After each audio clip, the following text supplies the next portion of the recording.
Hoy quiero tocarle un tema que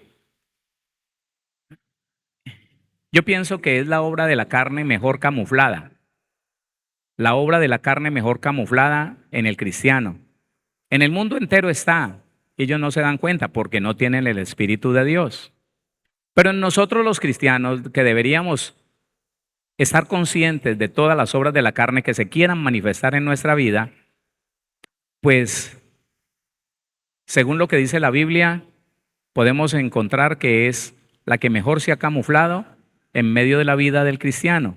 Y esa obra de la carne es producida por la amargura que viene por el rechazo o por el maltrato o por el abuso, pero es algo que nosotros tenemos que, como pedirle al Señor, ser muy conscientes en qué medida está esa obra de la carne en nuestra vida.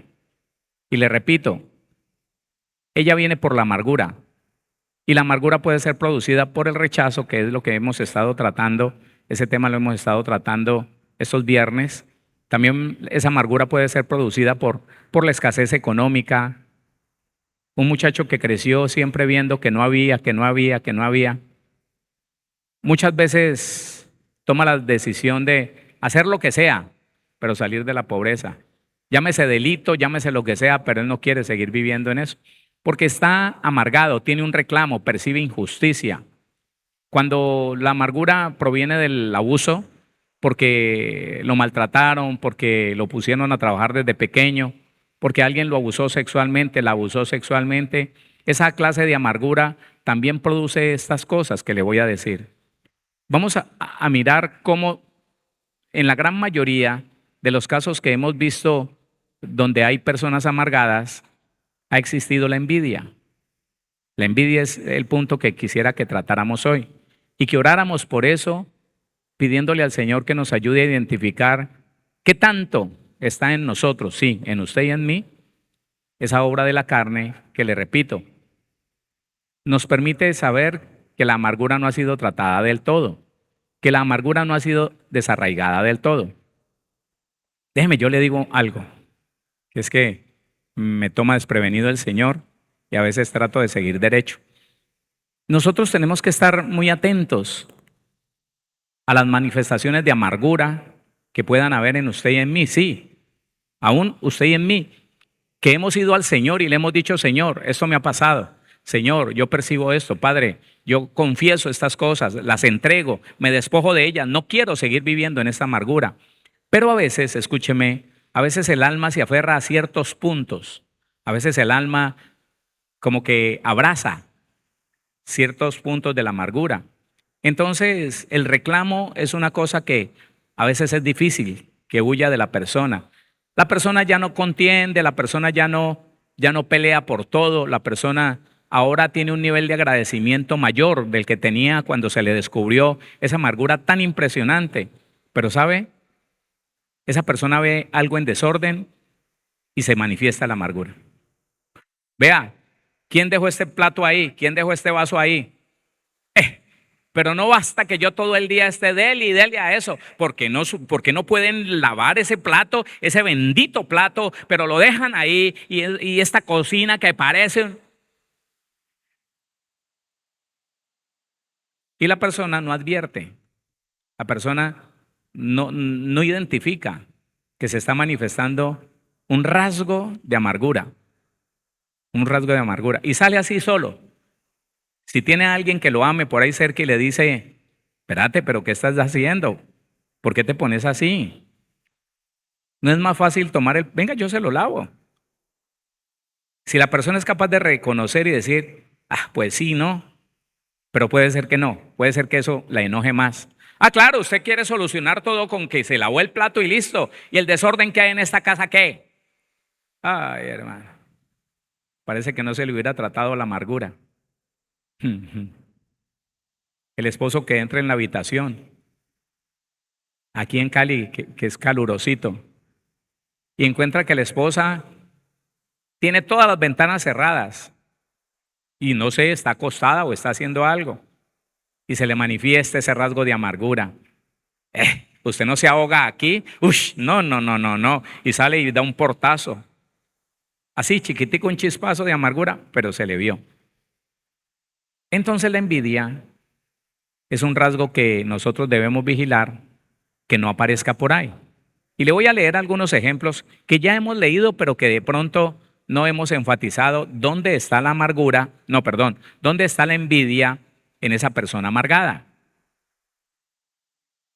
Si nosotros oráramos por todo esto, Iglesia del Señor, si nosotros no nos descuidáramos, vea, cuando usted odió a alguien mucho tiempo, cuando esa persona le hizo tanto daño y usted es consciente que ya fue y le dijo al Señor, Señor, esta persona me hizo este y este daño.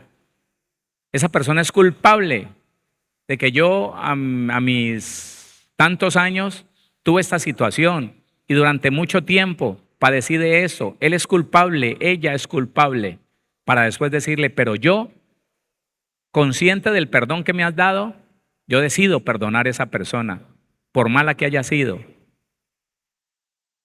De todo mi corazón lo quiero perdonar, la quiero perdonar y te ruego, Señor, te ruego que me des la capacidad de perdonar totalmente a esa persona. Y desde hoy lo voy a bendecir. Ese trabajo lo tiene que hacer todos los días, porque el alma olvida.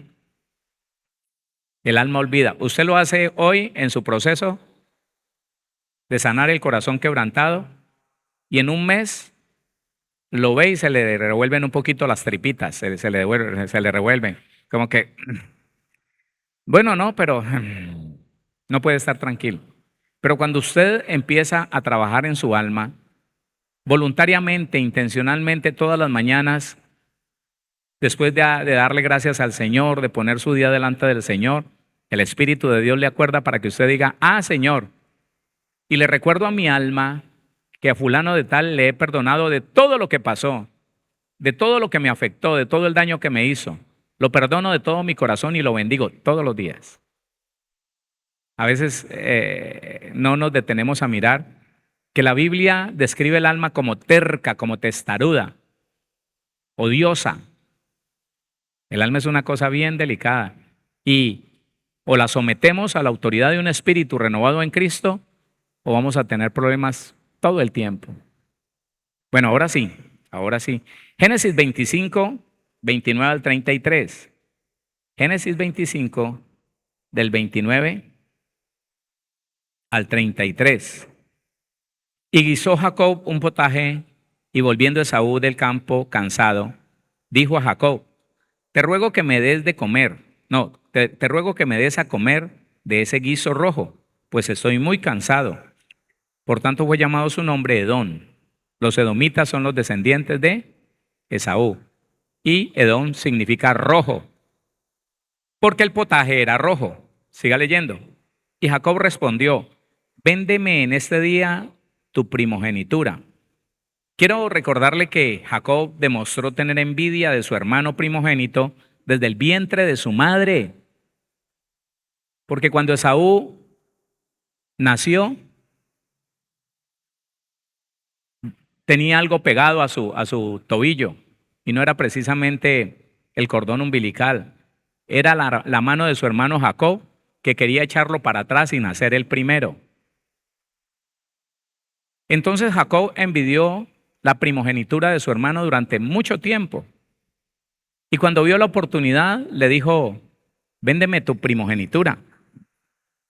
Dice el versículo 31, y Jacob respondió, véndeme en este día tu primogenitura. Entonces dijo Esaú, he aquí yo me voy a morir, ¿para qué pues me servirá la primogenitura? Y dijo Jacob, júramelo en este día. Y él le juró y vendió a Jacob su primogenitura.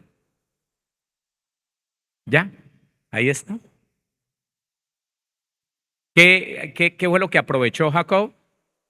Una debilidad de su hermano Esaú. Y como tenía envidia de la primogenitura de su hermano, se la negoció.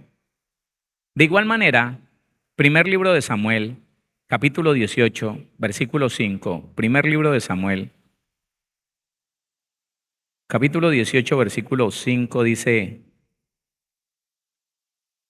y salía David a donde quiera que Saúl le enviaba, y se portaba prudentemente y lo puso Saúl sobre gente de guerra, y era acepto a los ojos de todo el pueblo y a los ojos de los siervos de Saúl. Aconteció que cuando David volvió de matar al filisteo, salieron las mujeres de todas las ciudades de Israel, cantando y danzando para recibir al rey Saúl, con panderos, con cánticos de alegría y con instrumentos de música. Y cantaban las mujeres que danzaban y decían: Saúl hirió a sus miles y David a sus 10,000. Así cantaban en la misma cara del rey. Dice el versículo 9: y desde aquel día Saúl no miró con buenos ojos a David. ¿Por qué? Porque le irritó que le dieran a David 10,000 y a él solamente 1,000. Dice entonces el versículo 9: y desde aquel día Saúl no miró con buenos ojos a David. ¿Con qué ojos lo miró? Con ojos de envidia. Y empezó a tratar de matarlo con ojos de envidia. Dejar esto en la Biblia, hermano, es inoficioso. Dejar esto como algo viejo, como algo que le pasó a ellos allá, trasládelo a su casa. Trasladémoslo a nuestra propia vida. Porque hoy en día hay muchos hermanos que se irritan con su hermano por cualquier cosa, que tienen mala disposición de ánimo, porque los envidian, porque les molesta ver la comodidad con que viven o el trato con que su papá o su mamá los tratan. ¿Qué pasó entre Jacob y Esaú? Que uno de los padres trataba bien al uno y el otro de los padres trataba bien al otro. Cada uno tenía su preferido, pero en todos dos había uno rechazado. Y eso les promovió una guerra, claro, y generó una envidia. Cuando ya Esaú vio que lo que le dijo a Jacob por cambiarle ese plato de comida se volvió verdad, y que el papá le dijo: no, yo bendije a tu hermano, para ti no tengo bendición, se llenó de ira y de deseos de matarlo. Mire, la envidia en medio de las familias está ahí. A veces se manifiesta claramente, pero a veces se camufla. Entre los esposos, es difícil que entre los esposos no haya envidia. Oiga, le estoy diciendo algo que usted debe de considerar, debe de tener en cuenta y empezar en oración a decirle: Señor, muéstrame qué pasa en mi casa. ¿Quién de todos nosotros tiene envidia por otro? Porque hay hogares que hasta que no fueron destruidos, no se detuvieron a pensar: oiga, pero ¿por qué mi marido se enojaba cuando a mí me llegaban las bendiciones? ¿Por qué trataba de prohibirme que hiciera cosas que le agradaban al Señor? Se complicaba y no me dejaba ir porque sabía que yo era muy bendecida cuando le servía al Señor. Eso se llama envidia. Y el que manifiesta envidia tiene amargura, porque la envidia y los celos son esposos. Porque una persona enferma de celos está enfermo de envidia y está manifestando algo que es terrenal, animal y diabólico. Una sabiduría que es del mismo infierno. Lo dice la Biblia, no se lo digo yo.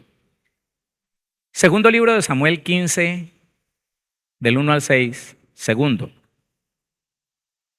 Capítulo 15, versículo del 1 al 6. Dice la palabra del Señor. Aconteció después de esto que Absalón se hizo de carros y caballos y 50 hombres que corriesen delante de él. Absalón, el que mandó a matar a Amnón, el del cabello frondoso, el hijo de David, uno de sus preferidos. Entonces aquí le voy a recordar algo para que no lo tome desprevenido nada. Aquí yo le recuerdo que Absalón no fue maltratado, Absalón no fue rechazado, no fue abandonado. Absalón fue sobreprotegido, fue uno de los hijos mimados de David.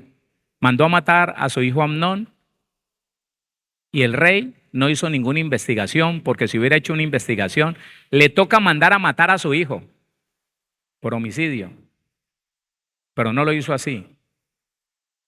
Y el sobreprotegido, el mimado, va a tener consecuencias símiles, igualitas al rechazado. Solo que el mimado tiene un problema más grave que el rechazado, que el que es maltratado.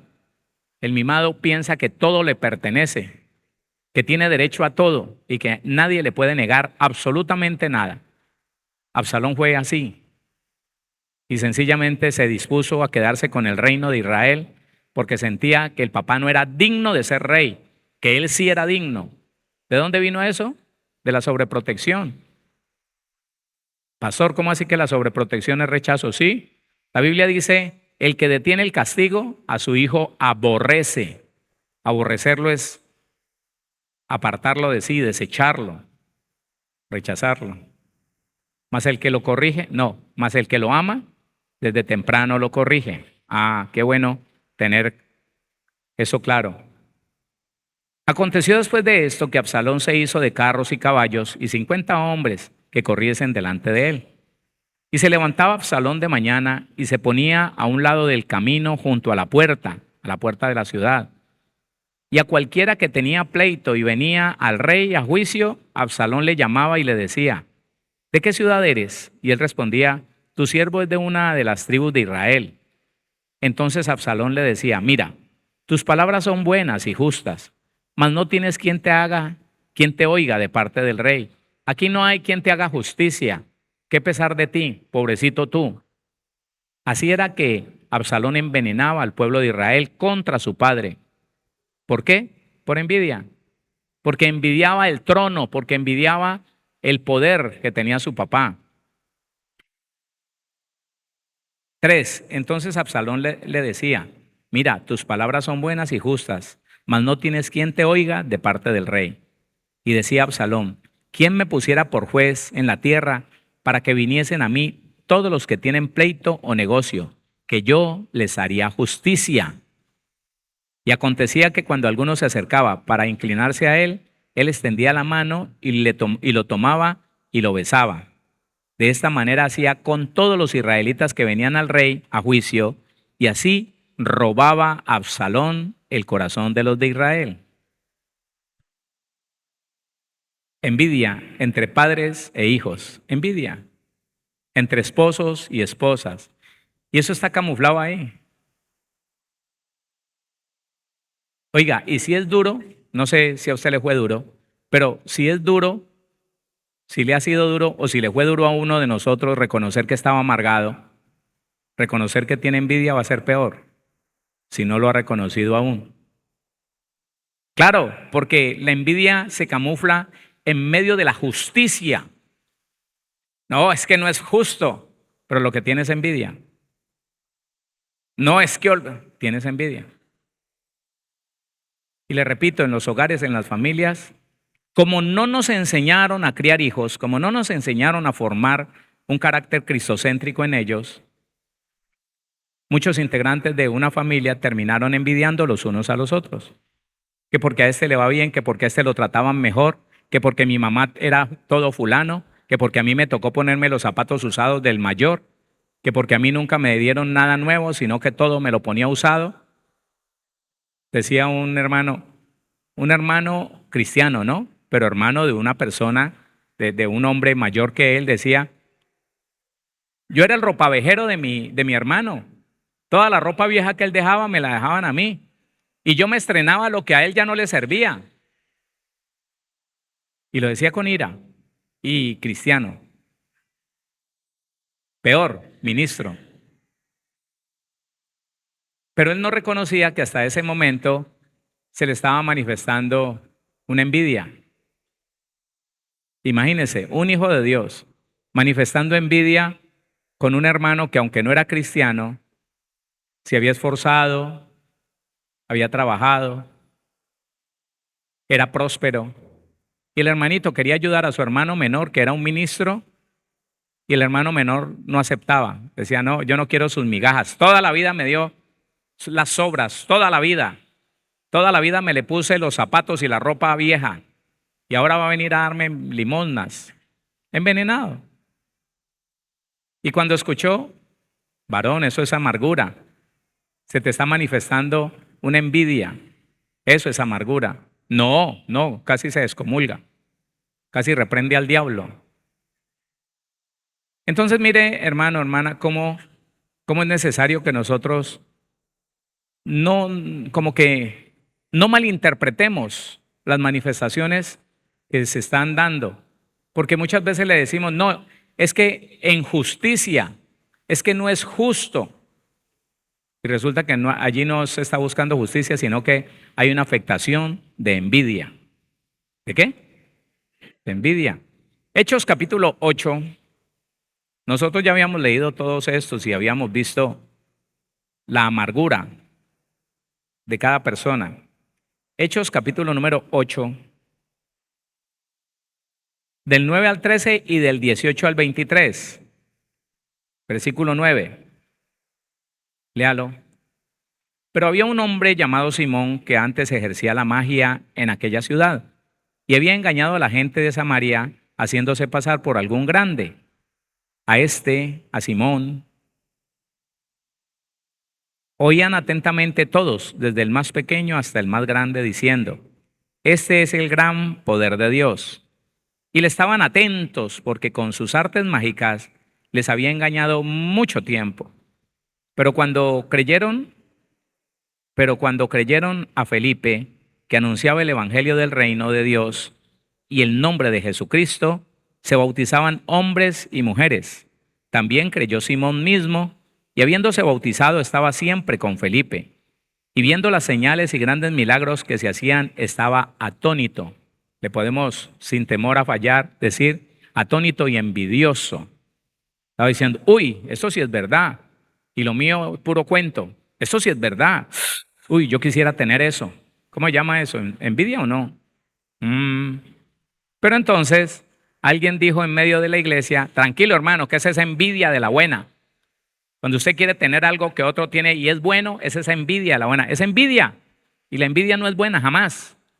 Nunca. Es una obra de la carne. ¿Quién dice amén a eso? Y es producida por un grado de amargura que ya se está manifestando muy fuerte. Cuidado. También creyó Simón mismo y habiéndose bautizado estaba siempre con Felipe y viendo las señales y grandes milagros que se hacían estaba atónito. Ahora, versículo 18. Cuando vio Simón que por la imposición de las manos de los apóstoles se daba el Espíritu Santo, les ofreció dinero, diciendo, dadme también a mí este poder para que cualquiera a quien yo impusiere las manos reciba el Espíritu Santo. ¿Qué quería? El poder. ¿Por qué? Porque tenía ganas de tener lo que vio en esos hombres. Envidia. Entonces Pedro le dijo, tu dinero perezca contigo, porque has pensado que el don de Dios se obtiene con dinero. Espero que usted nunca haya visto esto que le voy a describir.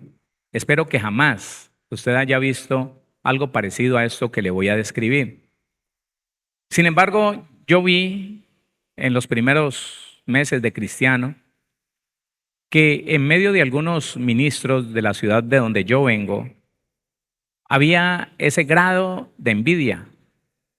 Uno de ellos decía, vamos a hacer vigilia, y el otro para los 2 o 3 días adelante se inventaba una vigilia.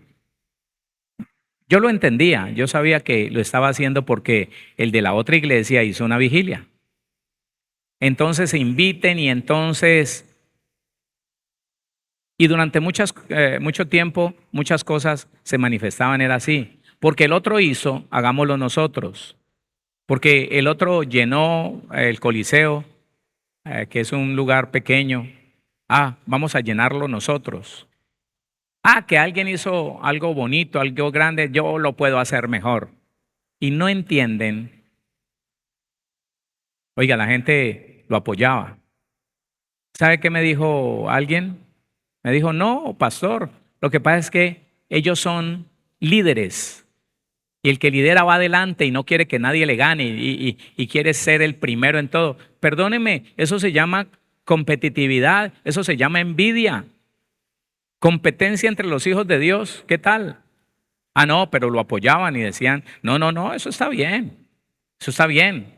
que el uno quiera ser mejor que el otro. ¿Dónde dice la Biblia que Dios dice eso? Que nos pongamos a ver quién es mejor que el otro. No, no lo dice. Porque entonces sería patrocinar la envidia, y la envidia es una obra de la carne, y cualquiera que la practique no heredará el reino de los cielos. Aparte de que estamos estudiando que tiene que haber amargura para que haya envidia. Tiene que haber amargura. Siga leyendo.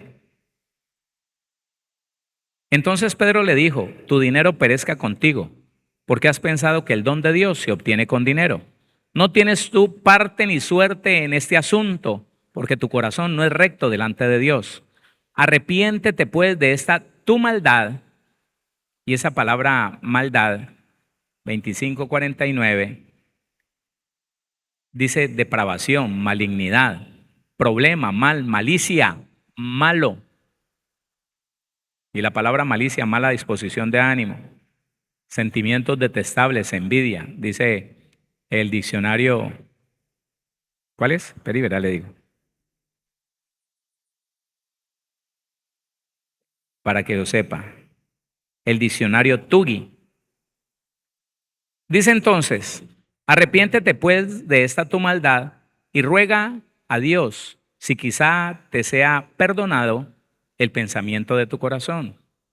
Porque el deseo de este hombre era: yo quiero tener lo que ellos tienen y mostrarle al pueblo que yo también puedo.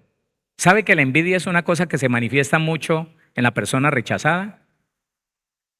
Porque ve a otros y a él le parece que nunca lo podrá tener. Porque le da miedo esforzarse y alcanzar el grado de estudio, el grado de preparación que otro llevó, porque dice: de pronto me quedo, de pronto me frustro, de pronto no soy capaz de contestar las pruebas, es mejor que no. Y se llena de envidia, de enojo, de resentimiento. Dice: arrepiéntete pues de esta tu maldad y ruega a Dios si quizá te sea perdonado el pensamiento de tu corazón. 23. Porque en hiel de amargura y en prisión de maldad veo que estás.